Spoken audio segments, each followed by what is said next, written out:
Hello learners, welcome back to the channel Biznomics. तो in today's class we'll focus on class 12th macroeconomics. हम लोगों ने जो previous lectures देखे थे that is for class 12th Indian economics. तो अभी हम लोग macro पे focus करेंगे and in today's class we'll cover the topics with special treatments is national income. ठीक है, तो नेशनल इनकम में कुछ स्पेशल ट्रीटमेंट्स हैं कि हमें किसको इंक्लूड करना है किसको नहीं करना है नेशनल इनकम में इंक्लूड, तो वो बहुत कॉन्फ्लिक्टिंग कंफ्यूजिंग सा होता है. तो आज की क्लास में हम उसे ही क्लियर करेंगे. So let's start with the items excluded from national income. जिन आइटम्स को नेशनल इनकम में हम इंक्लूड नहीं करेंगे वो क्या क्या है. तो फर्स्ट इज ट्रांसफर पेमेंट्स या इनकम. ट्रांसफर इनकम बोलूं या ट्रांसफर पेमेंट्स बोलूं, तो these are the payment for which no goods और services are produced. Example old age pensions, scholarships, unemployment allowances and pocket money. ठीक है, तो ट्रांसफर पेमेंट्स इनकम ये क्या है? वन साइडेड पेमेंट्स होती है जहां से सिर्फ आ रहा है, ठीक है, कुछ जा नहीं रहा. ये मेहनत करने की वजह से नहीं होते, ये हमें फ्री ऑफ कॉस्ट मिलती है. ठीक है, तो यहाँ पे कोई गुड्स एंड सर्विसेज प्रोड्यूस नहीं हो रही है, इसलिए ही हम इसको नेशनल इनकम में काउंट नहीं करते. जैसे ओल्ड एज पेंशन हो गई, स्कॉलरशिप्स हो गई, अनएम्प्लॉयमेंट अलाउंसेस हो गए, पॉकेट मनी हो गई, तो इन सभी आइटम्स को हम नेशनल इनकम में इंक्लूड नहीं करते. Next, sale and purchase of second hand goods. ठीक है, दीज आर एक्सक्लूडेड, इनको हटाया जाता है because their value was already included in the year they were produce. क्यों इनको इंक्लूड नहीं किया जाता? क्योंकि जब ये बने हैं इनकी वैल्यू तब ऑलरेडी इंक्लूड की गई है, तो दोबारा डबल काउंटिंग नहीं हो, इसलिए हम सेकेंड हैंड गुड्स को सेल और परचेज पे काउंट नहीं करते. ठीक है, बट इनसे जो ब्रोकरेज या कमीशन मिलता है सेकेंड हैंड गुड्स को बेचने पे, जो ऊपर का प्रॉफिट होता है, जिसे हम ब्रोकरेज बोलते हैं, कमीशन बोलते हैं, उसको हम इंक्लूड करेंगे. क्यों? क्योंकि वो हमारी सर्विस का रिवॉर्ड है, जब हमने उसको बेचा तो हमें कुछ मिला है. Next, sale of financial assets, जैसे शेयर्स हैं, डिबेंचर्स हैं, बॉन्ड्स हैं.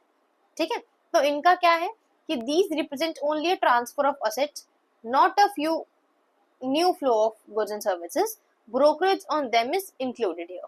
ठीक है, तो यहाँ पे क्या गिवन है? Next is sale of financial assets, that is shares, bonds and debentures. तो these represent only a transfer of assets. यहाँ पे असेट्स सिर्फ ट्रांसफर्स हो रहे हैं. ठीक है, कोई गुड्स एंड सर्विसेज बन नहीं रहे हैं. ठीक है, तो इसलिए जब भी हम फाइनेंशियल एसेट्स को बेचते हैं, शेयर्स को बेचा, बॉन्ड्स को बेचा, डिबेंचर्स को बेचा, तो इसको हम नेशनल इनकम में इंक्लूड नहीं करते. पर वही अगर इनका कोई ब्रोकरेज है तो वो इंक्लूड होगा. Then windfall gains. Windfall gains मतलब लॉटरी या गैम्बलिंग, ठीक है, या हॉर्स रेसिंग. तो इन पे जो गेम्स होते हैं, ठीक है, जीतते हम लोग खेलने पे, जैसे लूडो खेलने पे इतना पैसा जीत लिया, एग्जाम्पल ले रही हूँ इंडिविजुअल का, तो ये चीज नेशनल इनकम में इंक्लूड नहीं होगी क्योंकि इसमें कोई भी प्रोडक्शन नहीं हुआ. मतलब ऑल इन ओवर बात क्या है कि अगर चीजों का प्रोडक्शन हो रहा है, चीजें बन रही है, पैसा बन रहा है, तो वो नेशनल इनकम में इंक्लूड होगा. नहीं बन रहा तो वो नहीं होगा.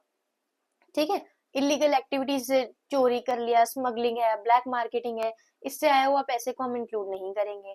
Then intermediate consumption of goods and services, तो रॉ मटेरियल, फ्यूल है, इलेक्ट्रिसिटी है, जो एक फर्म परचेज करता है, ठीक है, उसको हम नेशनल इनकम में इंक्लूड नहीं करते क्योंकि जब वो बने हैं तब उनकी वैल्यू ऑलरेडी काउंट हो गई है. तो उस डबल काउंटिंग से बचने के लिए हम लोग नेशनल इनकम में इंक्लूड नहीं करते हैं. And the last is capital gains या लॉसेस. तो बिल्डिंग में या लैंड की वैल्यू में जब बढ़ रही है, मतलब बढ़ोतरी हुई है, पहले मानना आपकी जमीन 5 लाख की थी, अब 7 लाख की हो गई. ठीक है, बिल्डिंग पहले 5 लाख की थी, अब 7 लाख की हो गई, तो वो चीज इंक्लूड मतलब इंक्लूड नहीं की जाएगी. क्यों? क्योंकि उससे कुछ प्रोडक्शन नहीं हो रहा, तो यहाँ पे इन चीजों को हम इंक्लूड नहीं करते हैं. तो ऑल इन ओवर जहाँ प्रोडक्शन हो रहा है, चीजों का बन रही है, पैसा बन रहा है, वो नेशनल इनकम में इंक्लूड होंगे. ठीक है, otherwise it will not be included in national income. Next are items included in national income. कौन कौन से आइटम्स है जो नेशनल इनकम में इंक्लूड किए जाते हैं? तो फर्स्ट इज इम्प्यूटेड रेंट या वैल्यू. आप जिस घर में रह रहे हैं उसकी कुछ ना कुछ वैल्यू होगी, या आप रेंट पे रह रहे हैं तो आप रेंट दे रहे होंगे. ठीक है, तो वो आपको काउंट करना पड़ेगा. तो the rent of a owner occupied house, या फिर value of production for self consumption. या तो आप किसी ओनर के हाउस में रह रहे हैं तो आप उसको रेंट दे रहे हैं, तो वो नेशनल इनकम में इंक्लूड होगा. या फिर आप खुद के सेल्फ कंजम्पशन के लिए उसमें रह रहे हैं तो भी उसको करना पड़ेगा. एग्जाम्पल है, a farmer eating his own wheat is included. क्यों? क्योंकि as it adds to the flow of goods and services की बन रही है, तो वो इंक्लूड किया जाएगा. Next, service of owner occupied buildings. ठीक है, ओनर ऑक्यूपाइड बिल्डिंग्स, ओनर ने कोई बिल्डिंग खरीदी, वहां पे प्रोडक्शन चल रहा है, कर रहा है, तो वो इंक्लूड होगी. सर्विस ऑफ हाउसवाइफ या डोमेस्टिक सर्विसेज, ये इंक्लूड नहीं की जाती क्योंकि कोई पेमेंट नहीं मिल रहा है. ठीक है, अगर पेमेंट नहीं मिल रहा तो इंक्लूड नहीं की जाएगी. जैसे हमारी मदर्स हमारे लिए काम कर रही हैं, तो वो उनकी एक्टिविटी नेशनल इनकम में काउंट नहीं की जाए क्योंकि हम उनको पैसा नहीं दे रहे हैं। वहीं कोई मेड आके हमारे घर में हमारे घर का काम कर रही है and we are paying for it, तो वो नेशनल इनकम में काउंट होगी। That is a factor income या फैक्टर पेमेंट।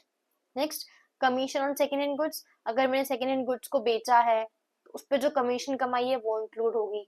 सेम एज कि अगर मैं शेयर्स डिवेंचर्स को बेच रही हूँ, ऊपर का कोई प्रॉफिट आया है, ब्रोकरेज आया है, तो वो इंक्लूड होगा। Next, free services by government. ठीक है, government public education health defence देती है तो इनको हम इंक्लूड करेंगे। कॉर्पोरेट टैक्स, डिविडेंड्स या अनडिस्ट्रीब्यूटेड प्रॉफिट्स, ये किसके कंपोनेंट्स हैं? प्रॉफिट्स के। जब हम लोगों ने फॉर्मूले देखे थे किसके? इनकम मेथड्स के। तो अगर इसमें प्रॉफिट नहीं गिवन है तो ये कुछ चीजें गिवन होगी, तो इन सबको हम इंक्लूड करते हैं जिससे प्रॉफिट बन जाए।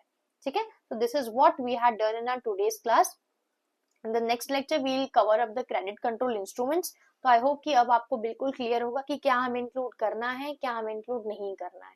ठीक है, तो जिस चीजें बन रही है, प्रोडक्शन हो रहा है, पैसा बन रहा है ना, तो वो चीज नेशनल इनकम में इंक्लूड होगी। अदरवाइज जहाँ पे पैसे की इन्वॉल्वमेंट नहीं है या चीजों का प्रोडक्शन नहीं हो रहा, उन्हें हम नेशनल इनकम में इंक्लूड नहीं करेंगे। सो आई होप कि ये पर्टिकुलर टॉपिक आप लोग को क्लियर होगा। So if you guys like the today's video, so please don't forget to press the bell icon and hit the subscribe button. So thank you all for having me here. Have a bye.